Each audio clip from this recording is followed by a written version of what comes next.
Guys, success मंत्रा में आपका स्वागत है। तो गाइज फिर से आप लोगों के बीच एडोटेरिया वॉल्यूम 2 का प्रैक्टिस सेट नंबर 10 लेकर हाजिर हूँ। इससे पहले कि गाइज अगर आपने प्रैक्टिस सेट नंबर 1 से लेकर 9 तक नहीं देख रखे हैं तो लिंक डिस्क्रिप्शन में है, आप जाकर वहाँ से देख सकते हैं। वैसे मैंने बिहार एसएससी थर्ड सीजन के लिए बिहार सचिवालय सहायक भर्ती के लिए स्पेशल प्रैक्टिस सेट चला रखा है। वो आपका एडोटेरिया वॉल्यूम 1 का है, द प्लेटफॉर्म वॉल्यूम 2 का है और यूनिक प्रकाशन का है। तो आप प्लेलिस्ट चेक करके आप देख सकते हैं। इससे पहले कि गाइज अगर आप इस चैनल पे पहली बार विजिट कर रहे हैं तो चैनल को सब्सक्राइब कर दीजिए एवं बेल आइकन को दबा दीजिए ताकि जब भी मैं ऐसी वीडियो अपलोड करूं तो सबसे पहले नोटिफिकेशन आपके पास पहुंचे।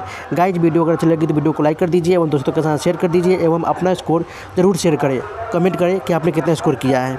तो इसी के साथ गाइज शुरू करते हैं। आपका पहला प्रश्न आपके फोन स्क्रीन पर जो बोल रहा है कि निम्न में से कौन पार्थिव ग्रह आंतरिक ग्रह नहीं है? तो ये बृहस्पति नहीं है, जबकि बुध, शुक्र, पृथ्वी आपका ये आंतरिक या पार्थिव ग्रह है।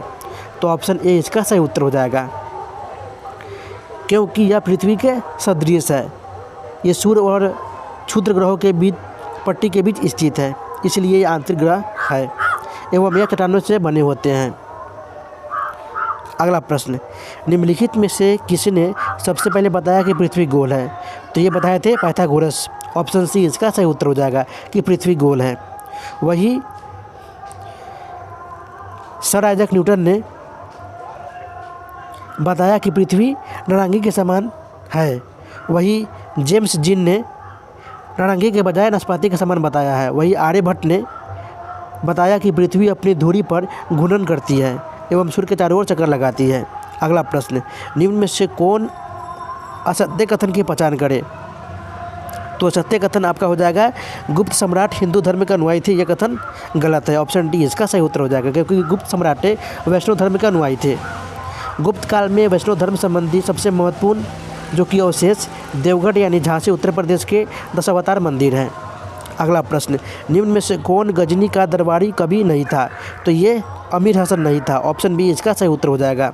अमीर हसन के साथ साथ अमीर खुसरो जो कि बलबन के दरबारी कवि थे।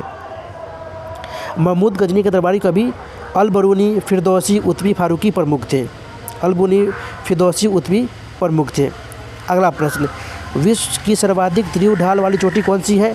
तो है राकापोसी। ऑप्शन ए इसका सही उत्तर हो जाएगा, जो कि लद्दाख श्रेणी में स्थित है।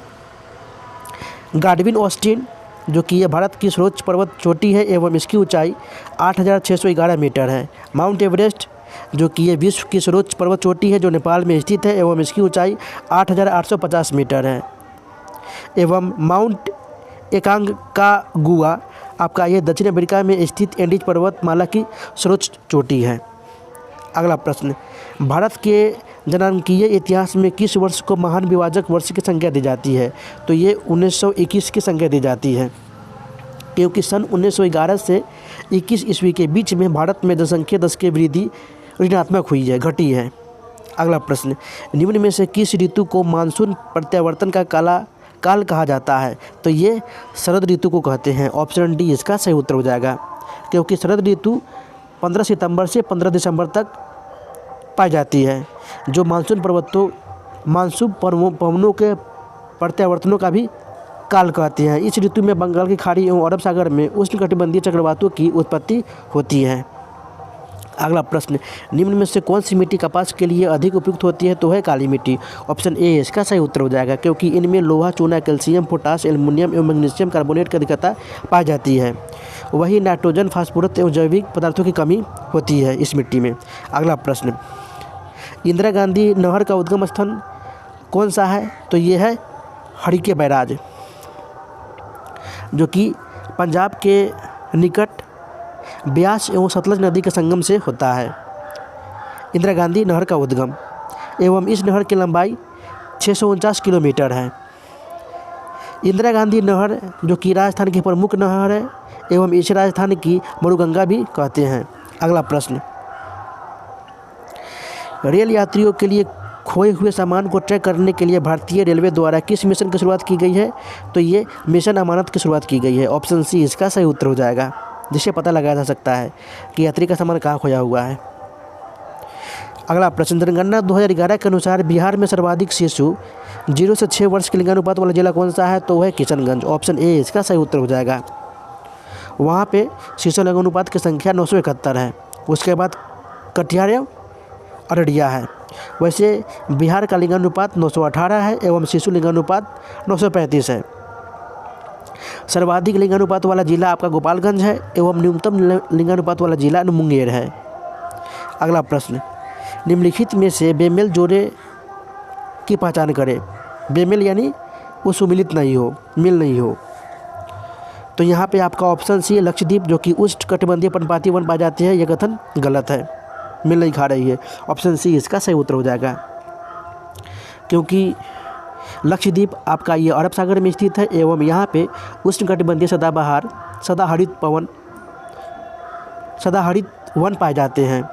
इसके अलावा अंडमान निकोबार द्वीप समूह में भी सदाहरित वन पाए जाते हैं। अगला प्रश्न, भारत का सबसे महत्वपूर्ण खनिज युक्त रॉक तंत्र कौन सा है। तो ये है धरवाड़ तंत्र। ऑप्शन बी इसका सही उत्तर हो जाएगा। ये शिलाएं जो कि अत्यधिक धात्विक होते हैं, जिसमें सोना, लोहा, मैंगनीज, अभ्रक, कोबाल्ट आदि खनिज प्राप्त होते हैं। विध्यन तंत्र, ये चट्टानें जो कि भवन निर्माण सामग्री के लिए प्रसिद्ध होते हैं, जैसे चूना पत्थर, बलुआ पत्थर, संगमरमर, ये आपका ये विध्यन तंत्र के रोक तंत्र होते हैं। गोंडवाना तंत्र आपका ये भारत का लगभग 98% कोयला जो कि गोंडवाना क्रम के चट्टानों में ही पाया जाता है। अगला प्रश्न, निम्नलिखित में से किस देश में स्थित ग्वाडलजारा शहर को विश्व पुस्तक राजधानी 2022 के रूप में नामित किया गया है। तो ये नामित किया गया है मेक्सिको को। ऑप्शन डी इसका सही उत्तर हो जाएगा।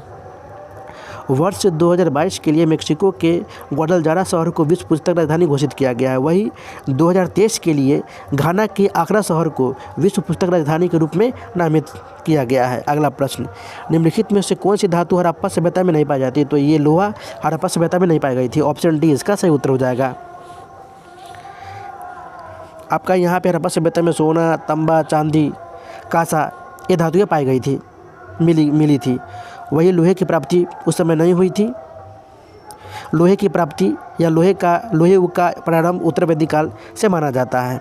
अगला प्रश्न, प्रथम बौद्ध संगति का आयोजन किसके शासनकाल में किया गया था। तो ये अजातशत्रु के शासनकाल में किया गया था। ऑप्शन सी इसका सही उत्तर हो जाएगा। अगला प्रश्न, एवं इसकी अध्यक्षता महाकश्यप की अध्यक्षता में आयोजित किया गया था। अगला प्रश्न, असहयोग आंदोलन को औपचारिक तौर पर किस स्थान पर स्थगित किया गया है। तो ये बारदोली के स्थान पर स्थगित किया गया था। ऑप्शन डी इसका सही उत्तर हो जाएगा। 5 फरवरी 1922 को हुए चौरी चौरा कांड के उपरांत गांधी जी ने कांग्रेस के बारदोली बैठक में असहयोग आंदोलन स्थगित करने का प्रस्ताव औपचारिक रूप से पारित किया था। अगला प्रश्न, शिवाजी के अष्टप्रधान का जो सदस्य विदेशी मामलों की देखरेख करता था वह क्या कहलाता है। तो वह सुमंत कहलाता है। ऑप्शन डी इसका सही उत्तर हो जाएगा। पेशवा जो कि अष्टप्रधान में पेशवा का पद सर्वाधिक महत्वपूर्ण एवं सामान्य का पद था, जैसे मुख्यमंत्री का पद, संपूर्ण प्रशासन का पर्यवेक्षण एवं निरीक्षण का पद। अगला प्रश्न, दिल्ली का जो सुल्तान भारत में नहरों के सबसे बड़े जाल का निर्माण करने के लिए प्रसिद्ध था वो कौन था। तो वो था फिरोज शाह तुगलक। ऑप्शन सी इसका सही उत्तर हो जाएगा। पहला नहर का निर्माण करने वाला जो पहला मध्यकालीन सुल्तान जो कि गयासुद्दीन तुगलक था, लेकिन फिरोज शाह तुगलक ने दिल्ली सल्तनत काल में सबसे अधिक नहरों का निर्माण कराया था एवं फिरोज शाह तुगलक ने ही सिंचाई की सुविधा के लिए 5 बड़ी नहरों का निर्माण कराया था। तो इसी के साथ आपका ऑप्शन सी सही उत्तर हो जाएगा। अगला प्रश्न, किस वर्ष गांधी दास पैक्ट हुआ था। तो यहाँ पे महात्मा गांधी जी की बात हो रही है एवं चित्तरंजन दास की बात हो रही है। तो पैक्ट है 1924 गांधी दास पैक्ट। ऑप्शन बी इसका सही उत्तर हो जाएगा। 6 नवंबर 1924 को गांधी जी और चित्तरंजन दास एवं नेहरू ने एक संयुक्त व्यक्त जारी किए थे, जिसे हम गांधी दास पैक्ट कहते हैं। अगला प्रश्न, निम्न में से किसे महात्मा गांधी ने भारत को केला की उपाधि दी थी। तो ये सरोजिनी नायडू जी को दी थी। ऑप्शन ए इसका सही उत्तर हो जाएगा। अगला प्रश्न, 1793 ईस्वी में अस्थायी बंदोबस्त प्रस्तावित किया गया था। इस दौरान बंगाल के गवर्नर जनरल कौन थे।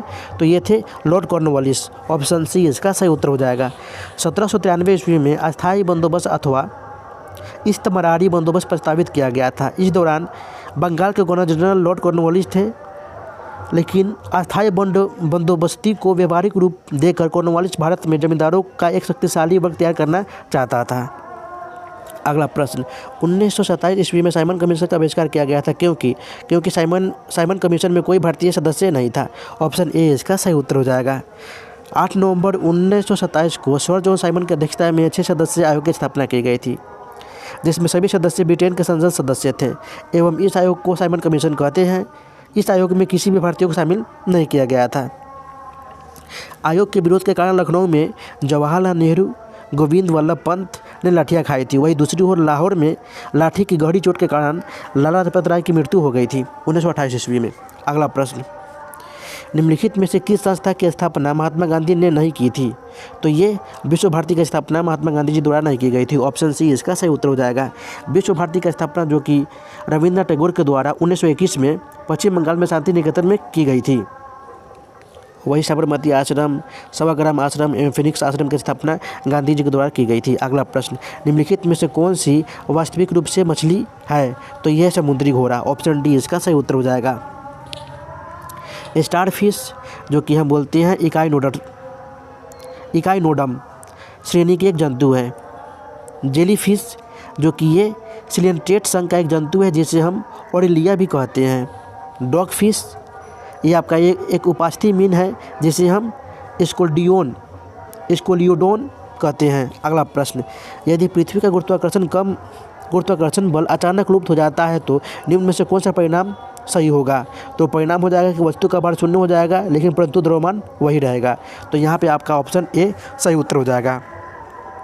किसी पिंड का भार उस पर गुरुत्वाकर्षण बल है और द्रव्यमान शरीर में पदार्थ की मात्रा है। इस प्रकार भार गुरुत्वाकर्षण त्वरण जी पर निर्भर करता है लेकिन द्रव्यमान जी के मान पर निर्भर नहीं करता। तो इसी कारण आपका ऑप्शन ए सही उत्तर हो जाएगा। 1 टेराग्राम बराबर होता है तो 10⁻⁰ GM के बराबर होता है। ऑप्शन बी इसका सही उत्तर हो जाएगा। वही 1 पिको 10⁻⁻12 GM के बराबर होता है एवं 1 पेटा 10⁻15 GM के बराबर होता है एवं 1 फेमटो 10⁻15 GM के बराबर होता है। अगला प्रश्न, बिजली के हीटर में कौन सी सामग्री प्रयुक्त होती है? तो ये नाइक्रोम प्रयुक्त होती है। ऑप्शन बी इसका सही उत्तर हो जाएगा क्योंकि बिजली के हीटर में नाइक्रोम धातु का तार लगा होता है क्योंकि इसका गलनांक उच्च होता है एवं नाइक्रोम जो कि एक मिश्र धातु है जिसमें 20% क्रोमियम और 80% निकेल होता है।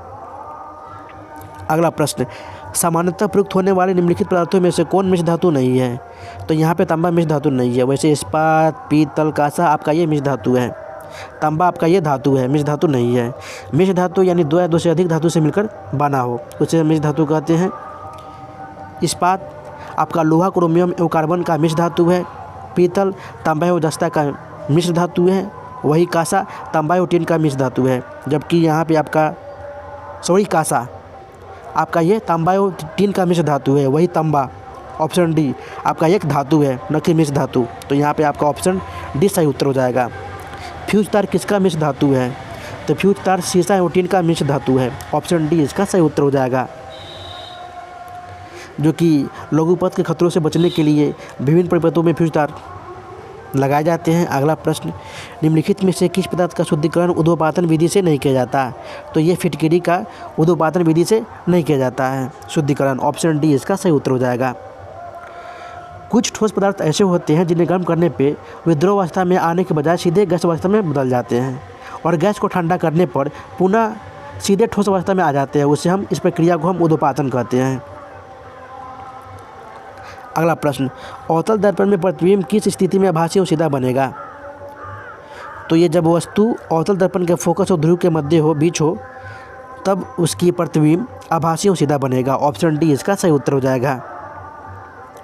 जब वस्तु अवतल दर्पण के फोकस और ध्रुव के मध्य हो तो प्रतिबिंब सीधा आभासी एवं वस्तु से 12 और दर्पण के पीछे बनता है। वही समतल दर्पण एवं उत्तल दर्पण की बात करूँ तो समतल दर्पण एवं उत्तल दर्पण में प्रतिबिंब सदैव हमेशा आभासी और सीधा बनता है। अगला प्रश्न, कार्नेलाइट किस धातु का अयस्क है? तो ये पोटेशियम धातु का अयस्क है। ऑप्शन बी इसका सही उत्तर हो जाएगा। पोटेशियम एवं मैग्नीशियम धातु का अयस्क है। कार्नेलाइट का सूत्र होता है KCl × MgCl2 × 6H2O। यूरेनियम आपका ये कार्नोटाइट का अयस्क है। अगला प्रश्न, मानव त्वचा में कितनी परतें होती है? तो कुल 3 परतें होती है। ऑप्शन सी इसका सही उत्तर हो जाएगा। वो 3 परतें एपिडर्मिस, डर्मिस एवं हाइपोडर्मिस होते हैं। एपिडर्मिस जो कि त्वचा की सबसे बड़ी परत होती है, जो कि यह जलरोधी अवरोध प्रदान करती है। डर्मिस जो कि ये एपिडर्मिस के नीचे की परत होती है एवं यह कठोर संयोजी ऊतक होते हैं जो पसीना की ग्रंथियों होती है। एवं हाइपोडर्मिस आपका ये गहरी उपचर्म ऊतक होती है, वसा और संयोजी ऊतक से बना होता है हाइपोडर्मिस। अगला प्रश्न, हमारे शरीर में कौन सी कोशिकाएं मानव शरीर के सैनिक के रूप में प्रसिद्ध है? तो है ल्यूकोसाइट्स। ऑप्शन ए इसका सही उत्तर हो जाएगा। ल्यूकोसाइट्स या श्वेत रक्त कोशिकाएं हमारे शरीर की बाह्य हानिकारक या रोगकारक जीवाणुओं को आदि के संक्रमण से रक्षा करती है। ल्यूकोसाइट्स जो कि पूरे शरीर में पाई जाती है, जिसमें रक्त और लसिका प्रणाली शामिल होती है एवं इसका निर्माण अस्थि मज्जा में होता है। अगला प्रश्न, निम्न में से कौन जल जनित रोग है? तो है जो जल जनित रोग नहीं है, तो है चेचक। ऑप्शन बी इसका सही उत्तर हो जाएगा, जबकि जल जनित रोग आपका है जब पीलिया टाइफाइड है। अगला प्रश्न, निम्नलिखित में से कौन सा जोड़ा गलत है? तभी विभवांतर पायरोमीटर, आपका ये कथन गलत है। वही दाब बैरोमीटर को मापने में इसका प्रयोग करते हैं। तापमान को मापने में थर्मामीटर का उपयोग करते हैं। वही भूकंप का तीव्रता मापने के लिए सिस्मोग्राफ का उपयोग करते हैं। लेकिन विभवांतर एक पायरोमीटर एक ऐसा उपकरण है जिसका उपयोग दूर स्थित वस्तुओं का तापमान मापने के लिए उपयोग किया जाता है। तो यहाँ पे कथन गलत हो जाएगा, ऑप्शन बी सही उत्तर हो जाएगा। अगला प्रश्न, रक्त में आरबीसी के बहुत अधिक उत्पन्न होने से रोग होता है? तो ये रोग होता है पीलीसीथीमिया। ऑप्शन सी इसका सही उत्तर हो जाएगा। पीलीसीथीमिया रोग होता है। वही हीमोफीलिया एक वंशानुगत रोग है। इसमें चोट लगने पर रक्त बहते रहता है, यानी जल्दी थक्का नहीं जमता। अगला प्रश्न, निम्न में से कौन सुमेलित नहीं है? तो सुमेलित नहीं है तो इंसुलिन उच्च रक्तचाप, ये सुमेलित नहीं है। आपका ऑप्शन डी सही उत्तर हो जाएगा। इंसुलिन जो कि एक प्रकार का हार्मोन है जो पेनक्रियाज के अंतःस्रावी भाग लैंगरहैंस की दुबकाओं की बीटा कोशिकाओं से स्रावित होता है। इंसुलिन की कमी से ही मधुमेह रोग होता है। एड्रिनल जो कि क्रोध, भय और खतरे के समय सक्रिय होता है एवं यह एड्रिनल ग्रंथि द्वारा स्रावित होता है। सही है। एस्ट्रोजन यह हार्मोन स्त्रियों के गर्भाशय है, स्तनों के विकास को प्रेरित करता है एवं इसकी वजह से मदा की आवाज़, मधुरता, स्वभाव में संलीनता आ जाती है। तो महिला सेक्स हार्मोन एवं डोपामाइन हैप्पी हार्मोन से संबंधित है। अगला प्रश्न, आँखों के पारदर्शी अग्रभाग को क्या कहते हैं? तो ये कहते हैं कॉर्निया। ऑप्शन डी इसका सही उत्तर हो जाएगा। नेत्रगोला का जो केवल अग्रभाग थोड़ा उभारयुक्त तथा पारदर्शी होता है, इसके भाग को हम कॉर्निया कहते हैं। आँख 3 कीटों से बनी होती है। सबसे बाहरी कोट में कॉर्निया, मध्य कोट में जो कि आँख को मुख्य रक्त की आपूर्ति होती है मुख्य रूप से, एवं पीछे से आपका ये कोलाइड होता है जो कि सीरियली बॉडी और आइरिस शामिल होती है। अगला प्रश्न, वसा का पाचन करने वाला एंजाइम लाइपेज निम्नलिखित में से किसके द्वारा स्थापित होता है? तो ये अग्नाशय द्वारा स्थापित होता है। ऑप्शन बी इसका सही उत्तर हो जाएगा। अग्नाशय की कोशिकाएं जो कि अग्नाशय रस स्रावित करती है, इसमें ट्रिप्सिन, एमाइलेज, लाइपेज एंजाइम होते हैं जो क्रमशः प्रोटीन, कार्बोहाइड्रेट तथा वसा के पाचन में सहायक होते हैं। अगला प्रश्न, यकृत की बात करूँ तो यकृत की कोशिकाएं पित्त का स्राव होता है जो यकृत नलिका से होते हुए पित्ताशय में सांद्रित हो जमा हो जाता है। अगला प्रश्न, 1 लीटर पानी को 4 डिग्री सेल्सियस से 0 डिग्री सेल्सियस तक ठंडा करने पर इसका आयतन क्या होगा? तो इसका आयतन बढ़ता है। ऑप्शन बी इसका सही उत्तर हो जाएगा। सामान्य अवस्था में पदार्थ का आयतन गर्म करने पर बढ़ता है, ठंडा करने पर घट जाता है, किंतु यहाँ पे बोला जा रहा है कि 4 डिग्री सेल्सियस से 0 डिग्री सेल्सियस पर, तो यहाँ पे आयतन बढ़ता है क्योंकि इस दौरान जल का घनत्व कम हो जाता है। अगला प्रश्न, फूल का कौन सा भाग विकसित होकर फल बनता है? तो ये है ओवरी, अंडाशय। ऑप्शन सी इसका सही उत्तर हो जाएगा। वही इस प्रक्रिया में बीजांड बीज का एवं ओवरी अंडाशय फल में बदल जाता है। अगला प्रश्न, पारिस्थितिकी तंत्र की अवधारणा प्रथम बार किसने दी थी? तो ये एजी टास्ले के द्वारा दी गई थी। ऑप्शन डी इसका सही उत्तर हो जाएगा। पारिस्थितिकी तंत्र जो कि एक खुला तंत्र होता है क्योंकि इसमें ऊर्जा तथा पदार्थों का लगातार निवेश और बहिर्गमन होता रहता है। अगला प्रश्न, कार्बन क्रेडिट की संकल्पना निम्नलिखित में से किससे अद्भुत हुई है? तो ये क्योटो प्रोटोकॉल के द्वारा अद्भुत हुई है। ऑप्शन बी इसका सही उत्तर हो जाएगा। ये कार्बन क्रेडिट जो कि 1 टन कार्बन के बराबर होता है। क्योटो प्रोटोकॉल जो कि क्योटो जापान में 16 फरवरी 2005 को लागू हुआ था। क्योटो प्रोटोकॉल जो कि एक अंतर्राष्ट्रीय संधि है जिसे ग्लोबल वार्मिंग द्वारा हो रहे जलवायु परिवर्तन को रोकने के लिए बनाया गया है। अगला प्रश्न, जब उपभोक्ता की आय बढ़ती है छोटी वस्तुओं पर इसका क्या प्रभाव पड़ेगा? तो नकारात्मक प्रभाव पड़ेगा।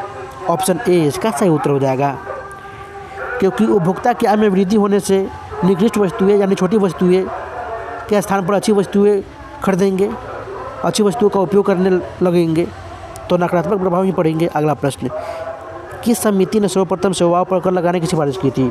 तो यह चलैया समिति के द्वारा सेवाओं पर कर लगाने की सिफारिश की गई थी। ऑप्शन ए इसका सही उत्तर हो जाएगा। 1994-95 ईस्वी में 3 सेवाओं जैसे टेलीफोन, बीमा और शेयर बाजार पर सेवा कर लगाया गया था। अगला प्रश्न, प्राथमिक घाटा एवं ब्याज भुगतान का योग निम्न में से किसके बराबर होता है? तो ये राजकोषीय घाटा के बराबर होता है। ऑप्शन डी इसका सही उत्तर हो जाएगा, क्योंकि राजकोषीय घाटा बराबर होता है प्राथमिक घाटा प्लस ब्याज भुगतान दोनों का योग। अगला प्रश्न, बॉक्साइट का सर्वाधिक उत्पादन किस राज्य में होता है? तो ये होता है उड़ीसा में। ऑप्शन ए इसका सही उत्तर हो जाएगा। दूसरे स्थान पर आपका झारखंड और तीसरे स्थान पर गुजरात होगा। अगला प्रश्न, किस अर्थशास्त्री ने भारत में सबसे पहले वैज्ञानिक दृष्टि से राष्ट्रीय आय की गणना की थी?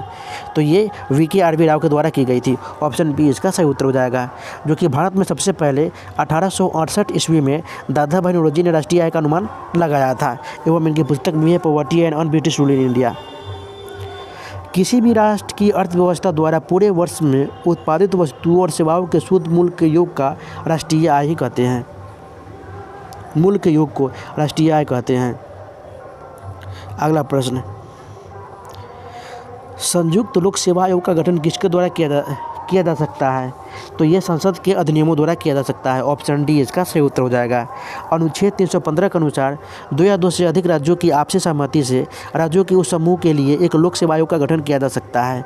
वही संयुक्त राज्य लोक सेवा आयोग का गठन राज्य विधानमंडल के आग्रह पर संसद द्वारा किया जाता है।